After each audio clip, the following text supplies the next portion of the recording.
ನೆನೆ ನನಗೆ 3 ಲಕ್ಷದೊಂದು ಡೀಲ್ ಬಂತು.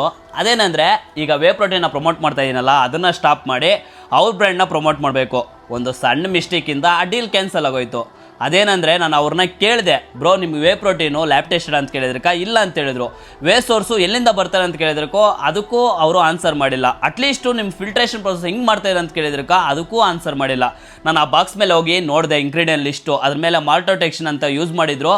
ಸೊ ಅದು ನೋಡಿದ ತಕ್ಷಣ ನಾನು ಆ ಡೀಲ್ನ ಕ್ಯಾನ್ಸಲ್ ಮಾಡಿಬಿಟ್ಟೆ. ಯಾಕಂದರೆ ನಾನು ಏನಿಲ್ಲಿದ್ದೀನೋ ಎಲ್ಲ ನಿಮ್ಮಿಂದನೇ. ನನ್ನ ನಂಬಿ ಫೇಕ್ ಪ್ರೋಟೀನ್ ತೊಗೊಂಡು ಹಾಸ್ಪಿಟ್ಲಿಗೆ ಹೋಗೋದು ಒಂದು ಚೂರು ಇಷ್ಟ ಇಲ್ಲ. ನಾನು ಕಮ್ಮಿ ಅಮೌಂಟ್ ಬಂದ್ರೂ ಪರವಾಗಿಲ್ಲ, ನಾನು ಪರ್ಸ್ನಲಾಗಿ ಯಾವುದು ಯೂಸ್ ಮಾಡ್ತೀನೋ ನಿಮ್ಗೆ ಅದನ್ನೇ ಸಜೆಸ್ಟ್ ಮಾಡೋದು. ಇದು ನ್ಯೂಟ್ರಬೆ ಬಯೋ ಅಬ್ಸರ್ವ್ ವೇ ಪ್ರೋಟೀನು. ಇದು ಯುರೋಪ್ ಸೋರ್ಸ್ ಆಗಿರುತ್ತೆ, ಲ್ಯಾಬ್ ಟೆಸ್ಟೆಡು.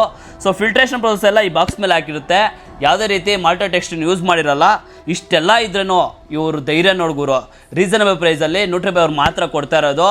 ಸೊ ನಿಮ್ಮಿಂದ ನನಗೆ ಲಾಸ್ ಆಗಿದೆ, ಅದೇ ನನ್ನಿಂದ ನಿಮಗೆ ಪ್ರಾಫಿಟ್ ಆಗಬೇಕು. ನೀವು ಯಾರನ್ನು ತೊಗೊಬೇಕಂದ್ರೆ ನಾನು ಬಯೋಲಿ ಸ್ಟೋರಿಯಲ್ಲಿ ಲಿಂಕ್ ಹಾಕಿರ್ತೀನಿ, ತೊಗೊಳ್ಳೋಕ್ಕೆ ಮುಂಚೆ ನನ್ನ ಕೋಡ್ನ ಯೂಸ್ ಮಾಡಿ ಪ್ರತಾಪ್ ಅಂತ, ಇನ್ನೂ ನಿಮಗೆ ಅಡಿಷ್ನಲ್ ಡಿಸ್ಕೌಂಟ್ ಬರುತ್ತೆ.